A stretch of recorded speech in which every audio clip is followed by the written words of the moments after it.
Ava lived in a small town that smelled of salt and rain. The sea was her constant friend, whispering secrets to the shore all day and all night. Ava carried a camera with her everywhere she went. It was a heavy, old thing that had belonged to her grandfather. She used it to capture little bits of the world. She took pictures of a seagull stealing a French fry, and the way the morning light made the dewdrops on a spider web look like a string of tiny pearls. Her photographs were quiet and full of feeling, small stories without any words. She believed that if you looked close enough, you could find something beautiful in just about anything. And so, she looked. Down the street, in a dusty little shop with a crooked green door, lived Elijah. Elijah's hands were almost always covered in clay. He was a sculptor. He didn't use fancy tools, just his fingers and a few wooden sticks. He made bowls that felt warm to the touch, even when they were empty, and sculpted little birds that looked like they were just about to take flight and sing a song right there on the shelf. Elijah believed that you could shape feelings out of the earth. You could take a lump of cold, wet clay and turn it into something that made a person feel happy, or thoughtful, or maybe even a little bit less alone. His shop was a quiet place, filled with the gentle scent of damp earth and possibility.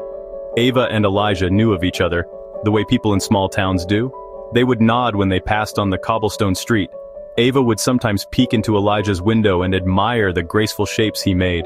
Elijah would sometimes see Ava's photographs displayed in the window of the little town library and feel a sense of peace. They were like two ships sailing on the same sea, each on their own journey. They were both artists, speaking a language of sight and touch. They just didn't know yet that they were meant to speak it together. Their lives were separate melodies, waiting for the right moment to become a harmony. One breezy afternoon, their paths crossed in a more meaningful way. Ava was photographing the peeling paint on an old fishing boat when one of her film canisters rolled away. It clattered down the street and came to a stop right at the toe of Elijah's dusty boot. He bent down and picked it up, his clay-dusted fingers gentle on the small metal object. He handed it to her with a shy smile. "You dropped this," he said, his voice as soft as his clay. Ava took it, her fingers brushing his. "Thank you," she said. And in that small, simple moment, a connection was made. A little thread of friendship, as thin and hopeful as a spider's silk, began to form between them. Mrs. Jenkins was a woman who seemed to be made of sea mist and kindness. She lived in a little cottage at the very edge of town, where the land met the sea in a tumble of rocks. Her hair was the color of a winter cloud, and her eyes held the deep, calm blue of the ocean on a windless day. Everyone in town knew Mrs. Jenkins. She was famous for her stories and her wonderful crumbly lemon cookies. But she had a secret. It was a beautiful, magical secret. Her memories were not just thoughts inside her head. They were real. They were tangible things. They were glowing orbs of light that floated gently in the air of her little cottage. One day, Mrs. Jenkins called for Ava. She had a special job, a commission unlike any other. When Ava arrived, stepping into the cozy, sunlit cottage, she gasped. The air was filled with shimmering spheres of light, each one a different color. Some were a bright, sunny yellow, others a soft, peaceful blue. A few were a deep, sad gray. "These are my memories, dear," Mrs. Jenkins said, her voice like the rustle of dry leaves. "Each one is a moment from my life." She pointed to a warm, golden orb. "That is the day I met my husband." She gestured to a tiny, shimmering pink one. "And that is the first time I held my daughter." Mrs. Jenkins then led Ava to a small, flickering orb that sat alone in a corner. It was a pale, wounded gray, and it seemed to tremble. "This one," Mrs. Jenkins said softly, "is a memory of a promise I broke. It hurts to look at it. It feels heavy in my heart." She looked at Ava, her blue eyes full of trust. "I want you to photograph it," she said. "I want you to capture its light, however faint it may be. I feel that if you can find the beauty in it, maybe I can too. Maybe it won't feel so heavy anymore." Ava felt a great weight of responsibility settle on her shoulders, but also a surge of purpose. Ava raised her camera. This was different from photographing a seashell or a rusty boat. This was photographing a feeling. It was photographing a piece of a person's soul. She focused her lens on the trembling gray orb. She looked for a long time, just as she always did. She looked past the sadness and the grayness. She saw a tiny, almost invisible flicker of silver light deep inside it. It was a spark of hope, a glimmer of forgiveness. She adjusted her settings, took a deep breath, and pressed the shutter. The click of the camera seemed to echo in the quiet, magical room, a small sound of promise. Ava developed the photograph in her small, dark room. The image that emerged from the chemical bath was strange and beautiful. It showed the gray orb, just as she had seen it, but her camera had somehow magnified the tiny silver spark within. The photograph was mostly shadow, but right in the center was this brilliant, hopeful point of light. It was a picture of sadness, yes, but it was also a picture of hope fighting its way out. It was a powerful image, but Ava felt it wasn't complete. It felt flat. A memory, she thought, was not just something you see. It's something you feel. It has weight and texture. It is something you should be able to hold. She thought of Elijah. She remembered his hands covered in clay. She remembered the gentle way he had picked up her film canister. He knew how to give feelings a shape. He knew how to make things solid and real. With the photograph tucked carefully into an envelope, she walked down the street to the little shop with the crooked green door. The bell above the door chimed softly as she entered. Elijah was at his wheel, his brow furrowed in concentration as he coaxed a vase into being. He looked up, surprised to see her, and a small smile touched his lips. He wiped his hands on his apron, leaving dusty brown streaks. Ava carefully took the photograph out of the envelope and placed it on his workbench. She explained everything. She told him about Mrs. Jenkins and her cottage full of glowing memory orbs. She told him about the sad, gray memory and the commission she had been given. She pointed to the silver spark in the picture. "I captured the light," she said, her voice barely a whisper. "But it needs a shape. It needs to be something you can hold. I thought maybe you could help." She felt nervous, as if she were sharing a secret part of herself, which, in a way, she was. Elijah stared at the photograph for a long time. He didn't say a word, he just looked. He saw the sadness, but he also saw what Ava had seen, the brave little spark. He gently touched the surface of the photograph with his thumb, as if he could feel the texture of the light itself. Then he looked at Ava, and his eyes were full of a deep understanding. He nodded slowly. "Yes," he said, his voice full of certainty. "I can help." He turned and walked over to a fresh block of wet gray clay. He cut a piece off and placed it on his bench. His hands were ready. And so a partnership was born. It happened not with a handshake or a signed paper, but with a shared sense of purpose. Ava brought her photographs, her captured light, to Elijah's dusty shop. Elijah brought his clay, his patient hands, to Ava's images. They began to work together, their separate arts weaving into one. Ava would describe the feeling of the memory, the colors she saw, the temperature of the light. Elijah would listen, his eyes closed, and then he would begin to shape the clay. He was not just copying the image, he was sculpting the feeling that the image held. It was a new kind of art, born of magic and friendship. Their first creation was for Mrs. Jenkins. Using Ava's photograph as a guide, Elijah began to sculpt the sad, gray memory. He didn't make a perfect sphere. He made it slightly lopsided with a rough texture, like a stone that had been weathered by a troubled sea. It felt heavy in the palm of your hand, just as a sad memory feels heavy in your heart. But then, following the light in Ava's photograph, he took a tiny piece of silver leaf and carefully, gently, pressed it into the center of the clay sculpture. It was a small but brilliant detail. It was the spark of hope made solid. When they brought the finished sculpture to Mrs. Jenkins, she held it in her wrinkled hands and tears welled in her eyes. "Yes," she whispered, tracing the silver leaf with her finger. "This is it.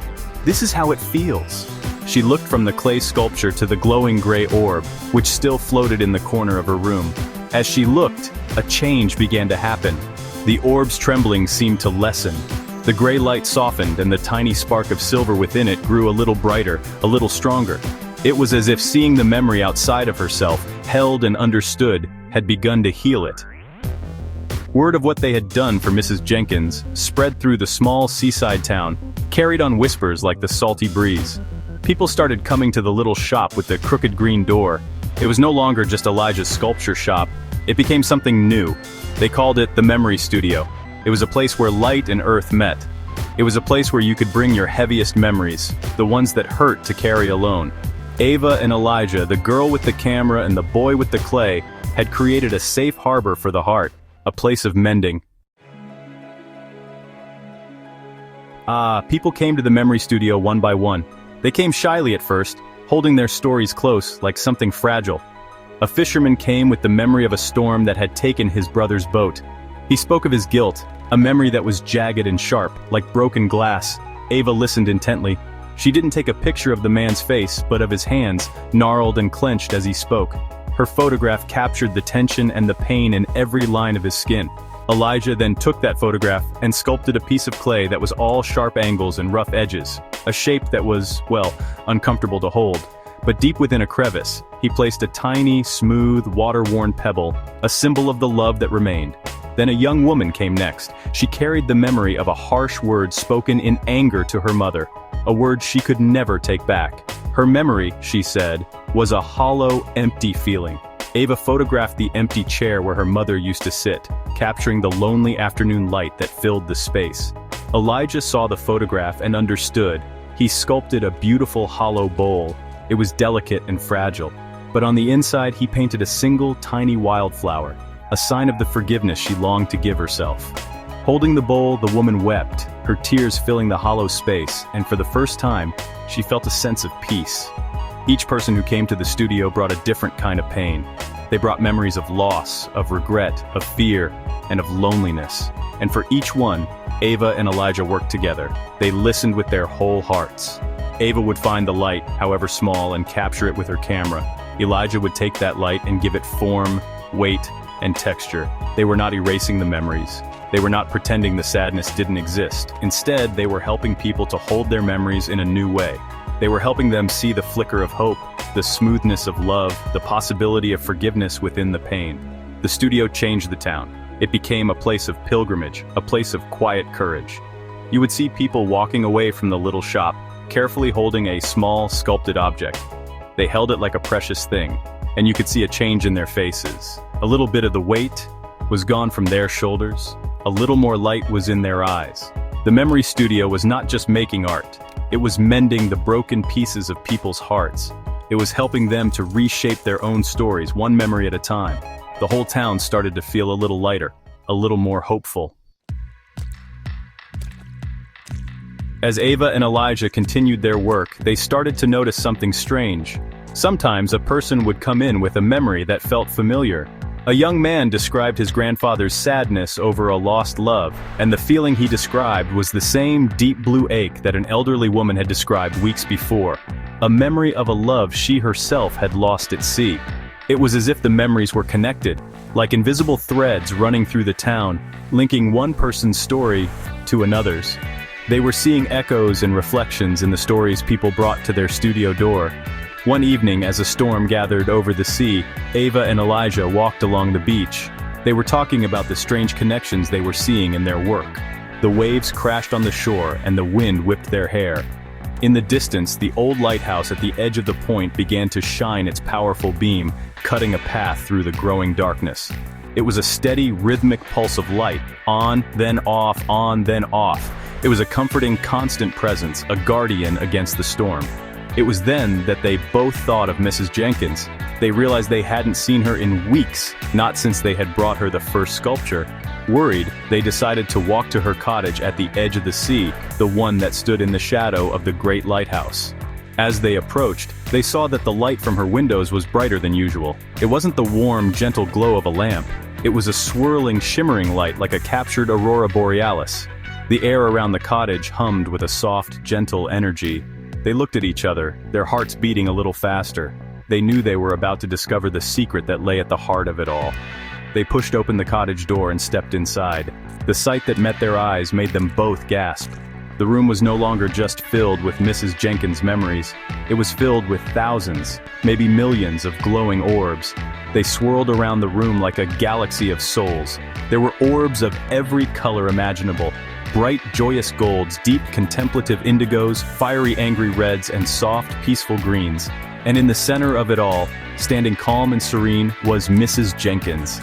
She was not just an old woman in a cottage, she was something more, so much more. Mrs. Jenkins turned to them, and her smile was as ancient and as kind as the sea itself. The light from the swirling orbs illuminated her face, and she no longer looked merely old, but timeless. "I have been waiting for you," she said, and her voice was not just her own, but seemed to contain the echo of 1,000 other voices. "You have done well, you have learned to see, you have learned to mend." She gestured to the swirling lights, the galaxy of memories that filled her small home. "These are not just my memories," she explained. They are everyone's. She told them, a guardian. She was one of a long line of guardians tasked with watching over the collective memory of humanity. Every joy, every sorrow, every hope, every fear, it all ended up here, in these glowing spheres of light. Humanity shares a heart, she said, her voice soft but powerful. When one person feels a great sorrow, it sends a ripple through all the others. When one person finds a small piece of hope, that light touches everyone. You think you have been mending the memories of individuals, of your neighbors and friends here in this town, and you have. But you have been doing so much more than that. She pointed to a cluster of dark, heavy-looking orbs that huddled together in a shadowy corner. They pulsed with a slow, painful throb. These are the great sorrows of the world, she said. Wars, famines, injustices, they are heavy, and they weigh down the collective spirit. They make it harder for the other lights to shine brightly. She explained that when Ava and Elijah healed one person's memory of loss or regret, they were not just helping that one person. They were sending a little bit of light and healing back into the entire web of human experience. They were strengthening the whole. Ava and Elijah looked at each other, their minds reeling with the immense truth of it all. Their little studio, their small acts of creation, were part of something so much bigger than they had ever imagined. They were not just a photographer and a sculptor. They were healers on a global scale. Every time they helped a fisherman mend his guilt, they were easing the burden of all guilt. Every time they helped a woman forgive herself, they were making forgiveness a little bit easier for the entire world. Their art was a prayer for humanity, made of light and clay. With this new understanding, Ava and Elijah's work took on an even deeper meaning. They returned to their studio not with a sense of burden, but with a feeling of profound purpose. The Memory Studio became more than a place of healing. It became a beacon. It was a small lighthouse for the human heart, sending its own steady beam of hope out into the world. They knew now that the memories people brought them were not isolated fragments. They were threads, and each mended thread helped to reweave the great shimmering tapestry of human connection, making it stronger and more beautiful. They began to see the connections everywhere. When they created a sculpture to honor a memory of great joy, a wedding day, the birth of a child, they could almost feel a corresponding warmth spreading through the town. People would smile at strangers more often. There would be more laughter heard on the streets. When they worked on a memory of deep loneliness, helping someone to feel seen and understood, they would notice people in the town making small gestures of connection, a neighbor bringing over a cup of sugar, two old friends stopping to talk on a park bench. They were tending to a shared garden and the whole community was blossoming. Their art evolved. They started creating pieces not just for individuals, but for the town itself. They built a large communal sculpture in the town square. It was made of hundreds of small clay pieces, each one representing a mended memory from the studio. From a distance, it looked like a great swirling wave. But up close, you could see each individual story, each spark of silver, each smooth pebble, each tiny painted flower. It was a monument to the town's courage and its capacity for healing. It reminded everyone that their stories, both sad and happy, were connected and that no one was ever truly alone in their feelings. Mrs. Jenkins would visit them sometimes. She would not bring them memories anymore. She would just sit quietly in a corner of the studio and watch them work. She would watch the careful way Ava framed a shot and the gentle way Elijah's hands moved over the clay. A look of deep, peaceful satisfaction would be on her face. She was the guardian, the keeper of the library of souls. But Ava and Elijah were the librarians. They were the ones on the ground, helping people to check out their stories, to read them in a new light, and to return them to the shelves a little less broken. The Memory Studio in that small seaside town became a quiet legend. It was a story told in other towns, a whisper of a place where sadness could be held and transformed. Ava and Elijah never became famous. Their work was not displayed in grand galleries in big cities. Their fame was of a different kind. It was written on the faces of the people in their town.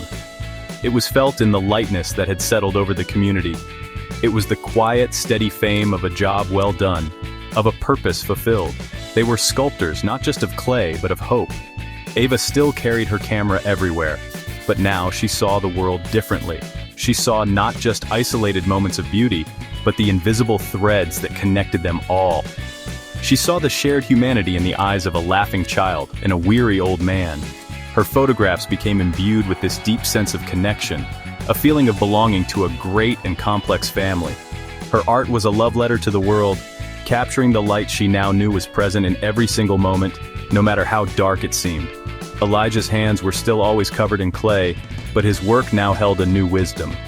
He knew he was not just shaping earth, he was shaping emotions that were as old as time itself.